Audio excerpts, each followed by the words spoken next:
आज का अंश मरकुस 7 अध्याय वचन 1 से 13 है। हम एक साथ पढ़ेंगे। तब फरीसी और कुछ शास्त्री जो यरूशलेम से आए थे उसके पास इकट्ठा हुए और उन्होंने उसके कुछ चेलों को अशुद्ध अर्थात बिना धोए हाथों से रोटी खाते देखा, क्योंकि फरीसी और सब यहूदी पूर्वजों की परंपरा पर चलते हैं और जब तक भली भांति हाथ नहीं धो लेते तब तक नहीं खाते, और बाजार से आकर जब तक स्नान नहीं कर लेते तब तक नहीं खाते। और बहुत सी अन्य बातें हैं जो उनके पास मानने के लिए पहुंचाई गई हैं, जैसे कटोरों और लौटों और तांबे के बर्तनों को धोना मांझना। इसलिए उन फरीसियों और शास्त्रियों ने उससे पूछा, तेरे चेले क्यों पूर्वजों की परंपराओं पर नहीं चलते और बिना धोए हाथों से रोटी खाते हैं? उसने उनसे कहा, यशायाह ने तुम कपटियों के विषय में बहुत ठीक भविष्यवाणी की, जैसा लिखा है, ये लोग होठों से तो मेरा आदर करते हैं पर उनका मन मुझसे दूर रहता है। ये व्यर्थ मेरी उपासना करते हैं, क्योंकि मनुष्यों की आज्ञाओं को धर्मोपदेश करके सिखाते हैं। क्योंकि तुम परमेश्वर की आज्ञा को टालकर मनुष्यों की रीतियों को मानते हो। उसने उनसे कहा, तुम अपनी परंपराओं को मानने के लिए परमेश्वर की आज्ञा कैसी अच्छी तरह टाल देते हो, क्योंकि मूसा ने कहा है, अपने पिता और अपनी माता का आदर कर, और जो कोई पिता व माता को बुरा कहे वह अवश्य मार डाला जाए। परंतु तुम कहते हो कि यदि कोई अपने पिता व माता से कहे, जो कुछ तुझे मुझसे लाभ पहुंच सकता था वह कुर्बान अर्थात संकल्प हो चुका, तो तुम उसको उसके पिता व उसकी माता की कुछ सेवा करने नहीं देते। इस प्रकार तुम अपनी परंपराओं से जिन्हें तुमने ठहराया है परमेश्वर का वचन टाल देते हो और ऐसे ऐसे बहुत से काम करते हो। आमीन। मैं अशुद्ध पवित्रता शीर्षक के तहत वचन साझा करूंगा। एक पादरी थे जिन्होंने मेरे साथ पिछले चर्च में सेवा की थी। मैंने सोचा था कि अगर मैं कभी मुख्य पादरी बना और हमारे चर्च में विकलांगों के लिए एक सेवकाई शुरू की तो मैं उन्हें जरूर आमंत्रित करूंगा। यह कहना कोई अतिशयोक्ति नहीं है कि वह कोरिया में विकलांगों की सेवकाई में सर्वश्रेष्ठ हैं। बाहर से वह एक नाजुक महिला लगती थी, लेकिन अंदर से वह एक मजबूत और दृढ़ व्यक्ति थीं। मैंने सुना कि एक बार उस पादरी ने अपनी सेवकाई से कुछ समय के लिए छुट्टी ली और भारत में मदर टेरेसा की संस्था में स्वयं सेवा करने गईं। उन्होंने वास्तव में मदर टेरेसा को दूर से सेवा करते हुए देखा था, लेकिन उस समय तक टेरेसा इतनी प्रसिद्ध हो चुकी थीं कि जब भी वह कहीं से गुजरतीं तो गार्ड उन्हें घेर लेते थे, इसलिए आम लोगों के लिए उनके करीब जाना मुश्किल था। उन्होंने बताया कि उन्होंने बस दूर से एक छोटी सी बूढ़ी महिला को सेवा करते हुए देखा था। मदर टेरेसा के बारे में एक ऐसी कहानी कही जाती है। टेरेसा और ननों को सड़क पर एक आदमी मिला। उसका शरीर लगभग हड्डियों का ढांचा बन चुका था, मल और मवाद से ढका हुआ था और मक्खियां और कीड़े पहले से ही उसके घावों को ढक रहे थे। टेरेसा और नन्नों ने उसे उठाकर अपनी संस्था में लाया, उसे धोया, उसके घावों को साफ किया और उसे एक साफ बिस्तर पर लिटा दिया। बिस्तर पर लेटे हुए उस आदमी ने कहा, मैं एक जानवर की तरह जिया, लेकिन मैं एक इंसान की तरह मर रहा हूं। और कुछ घंटों बाद उसकी मृत्यु हो गई। टेरेसा की संस्था का दौरा करने वाले एक पत्रकार ने वहां के माहौल का वर्णन इस प्रकार किया, मवाद, सड़े हुए घावों और बिना धुले शरीरों की दुर्गंध से भरी जगह। मैं वहां 5 मिनट भी नहीं टिक सका। लेकिन उन्होंने कहा कि वे उस दुर्गंध के बीच गाते हुए काम कर रहे थे। वह जगह शायद दुनिया की सबसे गंदी जगहों में से एक रही होगी। फिर भी विडंबना यह है कि लोग उस बदबूदार और गंदी जगह को इस नाम से बुलाते हैं, निर्मल हृदय, जिसका संस्कृत आधारित भाषा में शाब्दिक अर्थ शुद्ध हृदय है। वह घर शुद्ध हृदय का घर था। सबसे गंदी जगह को विरोधाभासी रूप से शुद्ध हृदय का नाम दिया गया था। कभी कभी लोग जिसे साफ और गंदा या शुद्ध और अशुद्ध मानते हैं वह अलग होता है, क्योंकि लोग उस गंदी जगह को शुद्ध भी कह सकते हैं। शायद इसलिए कि लोगों ने पाया कि हालांकि यह बाहर से गंदा दिखता था, यह एक ऐसी जगह थी जिसने हाशिए पर और शक्तिहीन लोगों के प्रति अपनी पवित्रता बनाए रखी थी। आमतौर पर लोग कहते हैं कि गंदगी से बचना चाहिए, लेकिन यहां के लोग उस गंदगी के और भी गहरे में चले गए जिससे बचना चाहिए था। आमतौर पर मसीही सोचते हैं कि मसीह से मिलने के लिए उन्हें गंदगी को खत्म करना होगा, लेकिन इन लोगों के अनुसार वे स्वीकार करते हैं कि असली मसीह उस गंदगी के भीतर हो सकता है। क्या गंदगी हमेशा गंदी ही होती है? ऐसा नहीं है। गंदगी और सफाई का मुद्दा स्थिति के आधार पर और आप इसे कैसे देखते हैं इस पर पूरी तरह से अलग हो सकता है। जो गंदा दिखता है वह वास्तव में गंदा नहीं हो सकता है, और जो साफ दिखता है वह वास्तव में साफ नहीं हो सकता है। आज के वचन में हम एक ऐसी ही बहस के बारे में पढ़ते हैं। जो लोग खुद को शुद्ध मानते थे लेकिन बिल्कुल भी शुद्ध नहीं थे, वे यीशु से मिले। वे फरीसी और शास्त्री थे।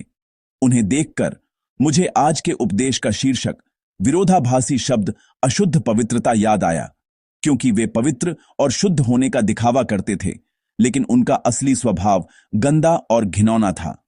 आज के वचन के पद 1 में फरीसी और शास्त्री यरूशलेम से गलील में यीशु के पास आए। वहां उन्होंने एक ऐसा दृश्य देखा जिसे वे बर्दाश्त नहीं कर सकते थे। उन्होंने यीशु के कुछ चेलों को बिना धोए हाथों से रोटी खाते हुए, यानी भोजन करते हुए देखा। यह देखकर फरीसियों और शास्त्रियों ने यीशु से यह सवाल पूछा। आइए हम पद 5 को एक साथ पढ़ें। इसलिए उन फरीसियों और शास्त्रियों ने उससे पूछा, तेरे चेले क्यों पूर्वजों की परंपराओं पर नहीं चलते और बिना धोए हाथों से रोटी खाते हैं? आमीन। फरीसी और शास्त्री चेलों को बिना हाथ धोए खाने के कारण अशुद्ध बता रहे हैं, और उन्होंने उन्हें पूर्वजों की परंपरा का पालन न करने के लिए दोषी ठहराया। उनकी आलोचना के 2 मुख्य बिंदु हैं। एक शुद्धता और अशुद्धता का मुद्दा है, और दूसरा पूर्वजों की परंपरा के बारे में है। यदि शुद्धता और अशुद्धता एक सीधा और संकीर्ण मुद्दा है, तो पूर्वजों की परंपरा एक व्यापक और बड़ा मुद्दा है। तो क्या हम शुद्धता और अशुद्धता, गंदगी और सफाई के मुद्दे को वास्तव में फरीसियों और शास्त्रियों की तरह देख सकते हैं?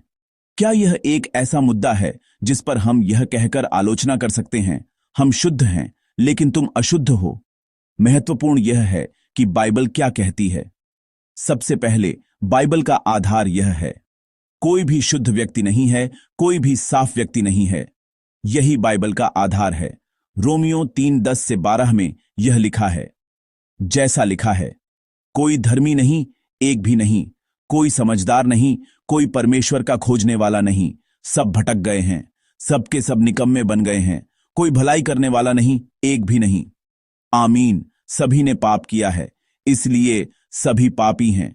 यह कहना कि सभी पापी हैं, इसका सीधा सा मतलब है कि सभी गंदे हैं और सभी अशुद्ध हैं। इसलिए बाइबल का निष्कर्ष यह है कि केवल हाथ धोने से कोई शुद्ध नहीं हो जाता। हाथ धोकर खाना खाने में कुछ भी गलत नहीं है, लेकिन ऐसा करने से कोई अशुद्ध या गंदा व्यक्ति शुद्ध नहीं हो जाता। और केवल इसलिए कि आपने इसका पालन किया है, आप उन लोगों की आलोचना नहीं कर सकते जिन्होंने इसका पालन नहीं किया। बाइबल की शिक्षा यह है कि किसी को भी आलोचना करने का अधिकार नहीं है, क्योंकि हर कोई अशुद्ध है। क्योंकि यह एक गंदे व्यक्ति द्वारा दूसरे गंदे व्यक्ति की आलोचना करने जैसा है। यह जानना शुद्ध होने का पहला कदम है। यह जानना कि सभी पापी हैं, यह जानना कि सभी शुद्ध नहीं हैं, और इसलिए यह जानना कि मैं भी शुद्ध नहीं हूं, यही शुद्ध होने का पहला कदम है। इस संबंध में तलमूड में एक कहानी है। यह तथाकथित चिमनी स्वीपर की कहानी है, जिसे हम अच्छी तरह से जानते हैं। 2 लोग एक संकरी चिमनी की सफाई करके नीचे आए। सफाई कर्मी ए का चेहरा कालिख से सना हुआ था, जबकि सफाई कर्मी बी का चेहरा सौभाग्य से साफ था। रब्बी ने अपने शिष्यों से पूछा, कौन खुद को धोएगा? शिष्यों ने उत्तर दिया जैसे कि यह स्पष्ट हो, बेशक ए, जिसका चेहरा गंदा है, खुद को धोएगा। लेकिन रब्बी ने अपना सिर हिलाया और कहा, गलत। जवाब बी है। बी, जो ए का गंदा चेहरा देखता है, सोचेगा मैं भी उतना ही गंदा हूंगा और अपना चेहरा धोएगा। लेकिन ए, जो बी का साफ चेहरा देखता है, गलती से सोचेगा मेरा चेहरा भी साफ होगा और उसे नहीं धोएगा। मूल तलमूड में यह बातचीत थोड़ी लंबी चलती है, लेकिन इस बातचीत का मुख्य बिंदु यह है, गंदा व्यक्ति खुद को नहीं धोता है, बल्कि जो व्यक्ति यह पहचानता है कि वह गंदा है, वही खुद को धोता है। जिस व्यक्ति को यह एहसास नहीं है कि वह गंदा है, जो केवल यह मानता है कि वह शुद्ध है, वह खुद को नहीं धोएगा। आज के वचन में फरीसी और शास्त्री ऐसे ही हैं। उन्होंने सोचा, मैंने अपने हाथ धो लिए हैं, इसलिए मैं शुद्ध हूं। इसलिए उन्होंने सोचा कि उन्हें अब और धोने की जरूरत नहीं है। लेकिन ऐसा नहीं है। वे अभी भी गंदे थे और उन्हें अभी भी धोने की जरूरत थी, क्योंकि बाइबल कहती है कि सभी लोग गंदे हैं। इसलिए यह कहती है कि केवल हाथ धोने से कोई शुद्ध नहीं हो जाता। इसलिए हाथ धोने के कारण दूसरों की आलोचना करने का कोई अधिकार नहीं है। वे अभी भी ऐसे लोग हैं जिन्हें धोने की जरूरत है, बस गंदे और अशुद्ध लोग हैं। और बाइबल कहती है कि हाथ धोने के उस तरीके से कोई शुद्ध नहीं हो सकता। बाइबल हमें शुद्ध होने का एकमात्र तरीका बताती है। यह 1 यूहन्ना 1:7 में है। आइए हम स्क्रीन पर देखकर इसे एक साथ पढ़ें। पर यदि जैसा वह ज्योति में है वैसे ही हम भी ज्योति में चलें, तो एक दूसरे से सहभागिता रखते हैं और उसके पुत्र यीशु का लहू हमें सब पापों से शुद्ध करता है। आमीन। हमारे सभी पापों से शुद्ध होने का एकमात्र तरीका परमेश्वर के पुत्र यीशु मसीह के लहू से धोया जाना है। केवल उस बहुमूल्य लहू से जो यीशु ने क्रूस पर बहाया, हमारे सभी पाप पूरी तरह से धोए जा सकते हैं। हम इसलिए शुद्ध नहीं होते क्योंकि हम अपने हाथ धोते हैं, बल्कि हम इसलिए शुद्ध हो सकते हैं क्योंकि हमारे प्रभु हमें अपने बहुमूल्य लहू से धोते हैं। कपड़े धोते या साफ करते समय ऐसे मामले होते हैं जहां आप उन्हें सामान्य रूप से नहीं धो सकते हैं और एक विशेष विधि का उपयोग करना पड़ता है। कुछ दागों को सामान्य रूप से नहीं धोया जा सकता है, उन्हें विशेष रूप से धोना पड़ता है। आमतौर पर गर्म पानी से धोने से दाग अच्छी तरह से निकल जाते हैं, लेकिन जब खून के धब्बे हों तो यह अलग होता है। यदि आप इसे गर्म पानी से धोते हैं तो खून जम जाएगा और इसे हटाना असंभव हो जाएगा। ऐसा इसलिए है क्योंकि खून एक प्रोटीन है और इसे केवल ठंडे पानी से धोकर एंजाइम, हाइड्रोजन पेरोक्साइड या पतला डिटर्जेंट का उपयोग करके ही हटाया जा सकता है। तेल के साथ इसका उल्टा होता है। इसे ठंडे पानी से आसानी से नहीं हटाया जा सकता। तेल के दाग हटाने के लिए आपको इसे गर्म पानी से धोना होगा और तेल हटाने वाले डिटर्जेंट जैसे कि डिश सोप का उपयोग करना होगा। हमारे पापों को धोने का तरीका भी वैसा ही है। इसके लिए एक बहुत ही विशेष और बहुत कीमती धोने की विधि की आवश्यकता होती है। हमारे पापों को धोने का एकमात्र तरीका हमारे प्रभु यीशु का बहुमूल्य लहू है। यीशु के अलावा शुद्ध होने का कोई दूसरा तरीका नहीं है। वास्तव में जब से यीशु ने अपनी सार्वजनिक सेवकाई शुरू की है, वह लगातार यही काम कर रहे हैं। वह काम लोगों को शुद्ध करना है। यह मरकुस 1:40 से 42 में है। आइए हम इसे एक साथ पढ़ें। एक कोढ़ी उसके पास आया, उससे विनती की और उसके सामने घुटने टेककर उससे कहा, यदि तू चाहे तो मुझे शुद्ध कर सकता है। उसने उस पर तरस खाकर हाथ बढ़ाया और उसे छूकर कहा, मैं चाहता हूं तू शुद्ध हो जा। और तुरंत उसका कोढ़ जाता रहा और वह शुद्ध हो गया। आमीन। यहां यीशु ने एक कोढ़ी को शुद्ध किया। उसने कहा, मैं चाहता हूं तू शुद्ध हो जा। और उसके वचन तुरंत वास्तविकता बन गए। तुरंत उसका कोढ़ चला गया और वह शुद्ध हो गया। यीशु हमें शुद्ध करने के लिए इस धरती पर आए। जो हमें शुद्ध कर सकता है वह केवल हमारे प्रभु ही हैं। इस पर विश्वास करना यह स्वीकार करना है कि हम अपने आप कभी भी शुद्ध नहीं हो सकते। यह स्वीकार करना है कि केवल हाथ धोने जैसे प्रयासों से हम शुद्ध नहीं हो सकते। और यह आशा है कि हम केवल अपने प्रभु पर भरोसा करके ही शुद्ध हो सकते हैं। इसमें यह आशा है कि यदि हम केवल अपने प्रभु पर भरोसा करें तो हम शुद्ध हो सकते हैं। फरीसियों और शास्त्रियों ने विपरीत मार्ग अपनाया। उन्होंने सोचा कि वे हाथ धोकर, व्यवस्था का पालन करके और पूर्वजों की परंपरा का पालन करके शुद्ध हो सकते हैं। लेकिन उस तरह से वे कभी भी शुद्ध नहीं हो सकते। जैसे खून को गर्म पानी से नहीं धोया जा सकता और तेल को ठंडे पानी से नहीं धोया जा सकता, वैसे ही हमारे पापों को उन चीजों से नहीं धोया जा सकता। केवल हमारे प्रभु का बहुमूल्य लहू ही हमारे पापों को धो सकता है। उन्होंने सोचा कि वे केवल हाथ धोने से शुद्ध हो गए हैं, लेकिन वे बिल्कुल भी शुद्ध नहीं थे। वे अभी भी गंदे थे। जब हम देखते हैं कि उनके मुंह से नकारात्मक आलोचना निकल रही है, तो उनकी गंदगी स्पष्ट रूप से दिखाई देती है। अशुद्ध पवित्रता, उनकी स्थिति शुद्ध होने का दिखावा करने वाली एक अशुद्ध पवित्रता थी, एक अशुद्ध पवित्रता जो उन्हें और भी अंधकारमय और भ्रमित करती है, और एक अशुद्ध पवित्रता जो दुनिया को शुद्ध नहीं करती बल्कि उसे और भी गंदा और अशुद्ध बनाती है। फरीसियों और शास्त्रियों ने जिस पवित्रता को बनाए रखने की कोशिश की वह इतनी गंदी थी। इसके विपरीत क्या है? शुद्ध अशुद्धता का इतिहास है। मदर टेरेसा की जगह निर्मल हृदय यानी शुद्ध हृदय का घर, वहां जो हुआ, उन लोगों का उदाहरण जो उस गंदगी की ओर बढ़े जिससे लोग बचते थे और उस गंदगी को सहन किया जिससे लोग घृणा करते थे, वह शुद्ध था। एक शुद्ध अशुद्धता, मूल रूप से यह वह काम था जो हमारे प्रभु यीशु ने इस धरती पर किया था। शुद्ध अशुद्धता के प्रवर्तक हमारे प्रभु यीशु हैं। आइए हम मरकुस 1:48 को फिर से पढ़ें जिसे हमने अभी पढ़ा है। उसने उस पर तरस खाकर हाथ बढ़ाया और उसे छूकर कहा, मैं चाहता हूं तू शुद्ध हो जा। आमीन। यीशु को कोढ़ी पर दया आई, फिर उसने ऐसा किया। यीशु ने कोढ़ी की ओर अपना हाथ बढ़ाया और उसने उसे छुआ। उसने कोढ़ी से संपर्क किया। चूंकि उसने कोढ़ी से संपर्क किया, इसका मतलब है कि उसने कोढ़ उस गंदी बीमारी से संपर्क किया। यीशु ने स्वेच्छा से एक गंदे रोगी से संपर्क किया और स्वेच्छा से गंदे कोढ़ से संपर्क किया। यह गंदा संपर्क शुद्ध अशुद्धता का इतिहास है। शुद्ध अशुद्धता शुद्धता बनाए रखने के लिए दीन दुखियों की उपेक्षा नहीं करती है।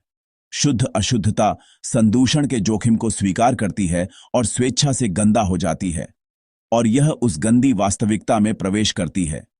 हमारे प्रभु यीशु ने शुद्ध प्रेम से स्वेच्छा से खुद को अशुद्ध कर लिया। क्योंकि हमारे प्रभु ने स्वेच्छा से खुद को अशुद्ध कर लिया, हमें शुद्धता प्राप्त हुई। क्योंकि उन्होंने हमारे प्रति अपने शुद्ध प्रेम से स्वेच्छा से खुद को अशुद्ध कर लिया, हम शुद्ध हो सके। शुद्ध अशुद्धता का यह इतिहास प्रकाशित वाक्य की पुस्तक में अच्छी तरह से दर्शाया गया है। सबसे पहले आइए हम प्रकाशित वाक्य 7:13 और 14 को एक साथ पढ़ें। इस पर प्राचीनों में से एक ने मुझसे कहा, ये श्वेत वस्त्र पहने हुए कौन हैं और कहां से आए हैं?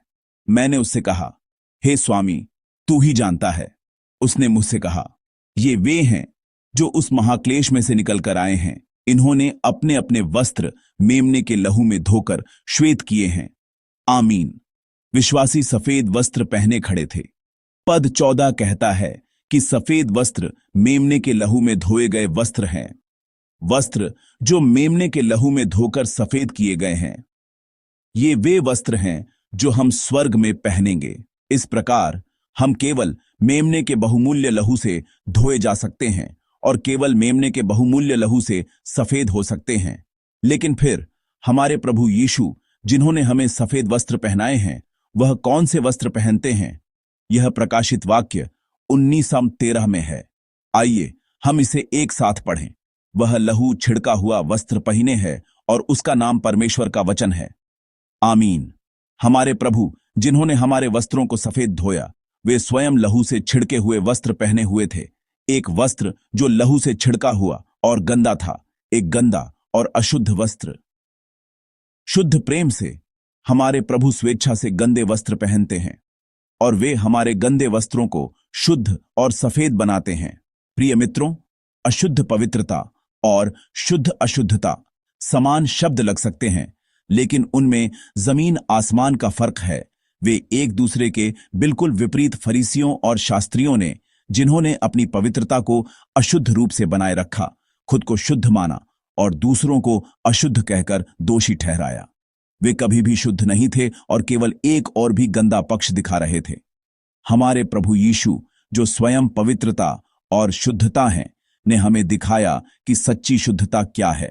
सच्ची शुद्धता खुद को शुद्ध करने के लिए दूसरों को गंदा करना नहीं है। सच्ची शुद्धता दूसरों को शुद्ध करने के लिए स्वेच्छा से खुद को गंदा करने का कार्य है। ठीक यही कार्य है। हमारे प्रभु ने क्रूस पर लहू और पानी से गंदा होकर हमें शुद्ध करना चाहा। हमारे प्रभु ने क्रूस पर मरने से एक रात पहले अपने चेलों के गंदे पैरों को धोकर उन्हें शुद्ध करना चाहा। हमारे प्रभु ने स्वेच्छा से गंदी बीमारियों से पीड़ित लोगों से संपर्क करके उन्हें शुद्ध करना चाहा। इस तरह हम शुद्ध हुए। अब शुद्ध होने के बाद हमें एक काम करना है, यह किसी और को शुद्ध करने का काम है, ठीक वैसे ही जैसे यीशु शुद्ध अशुद्धता की ओर बढ़े। यह किसी को अशुद्ध कहकर दोषी ठहराने का काम नहीं है, बल्कि किसी और को शुद्ध करने का काम है। यह वह काम है जो अब हमें करना है। यह काम करते हुए हम गंदे हो सकते हैं, यह काम करते हुए हम दूषित हो सकते हैं, लेकिन जैसे यीशु जिन्होंने हमारे वस्त्रों को सफेद करने के लिए अपने वस्त्रों को लहू से रंग दिया, हमें किसी को शुद्ध करने के लिए स्वेच्छा से गंदा होने के लिए तैयार रहना चाहिए। प्रिय मित्रों, मैं आशा करता हूं कि आप अशुद्ध पवित्रता का नहीं, बल्कि शुद्ध अशुद्धता का जीवन जिएंगे। मैं आशा करता हूं कि यह सप्ताह एक ऐसा सप्ताह होगा जिसमें आप किसी को शुद्ध करने वाली अशुद्धता के माध्यम से प्रभु की शुद्धता को साझा करेंगे। इसलिए भले ही आप स्वयं थोड़े गंदे या दूषित हो जाएं, ऐसा करके आप कम से कम एक व्यक्ति को शुद्ध कर सकते हैं, कम से कम एक व्यक्ति को हमारे प्रभु की शुद्धता प्रदान कर सकते हैं। मैं प्रभु के नाम पर आपको आशीर्वाद देता हूं कि आप इस सप्ताह एक ऐसा गर्मजोशी भरा सप्ताह बिताएं। आइए हम दिए गए वचन पर विचार करें और एक साथ भजन गाएं। मुझे एक शुद्ध हृदय दीजिए, मुझे एक शुद्ध हृदय दीजिए, हे प्रभु, मुझ में एक स्थिर आत्मा को नया कीजिए।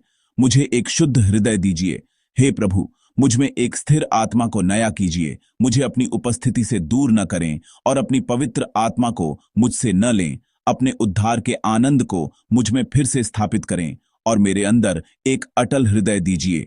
आइए हम एक साथ प्रार्थना में आगे बढ़ें। हे प्रभु, मैं अशुद्ध पवित्रता को त्याग कर जीऊंगा।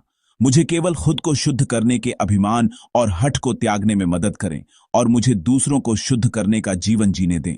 मुझे स्वेच्छा से गंदगी, मैल और घृणा के बीच जाने और उन गंदे लोगों को शुद्ध करने का जीवन जीने दें। आइए हम प्रार्थना करें। प्यारे प्रभु, हम आपका धन्यवाद करते हैं। हालांकि लोग गंदे नहीं होना चाहते और दूसरों की गंदगी की ओर इशारा करना पसंद करते हैं, हमारे प्रभु यीशु ने स्वेच्छा से क्रूस पर खुद को गंदा कर लिया और स्वेच्छा से खुद को अशुद्ध करके हमें शुद्ध किया। हम जिन्होंने शुद्ध होने का अनुग्रह प्राप्त किया है, हमें भी उस शुद्धता को स्वेच्छा से साझा करते हुए जीवन जीने दें। हमें एक शुद्ध हृदय के साथ स्वेच्छा से गंदा होने का जीवन जीने दें। हमारे प्रभु के समान जीवन जीने दें। धन्यवाद। हम अपने प्रभु यीशु मसीह के नाम से प्रार्थना करते हैं। आमीन।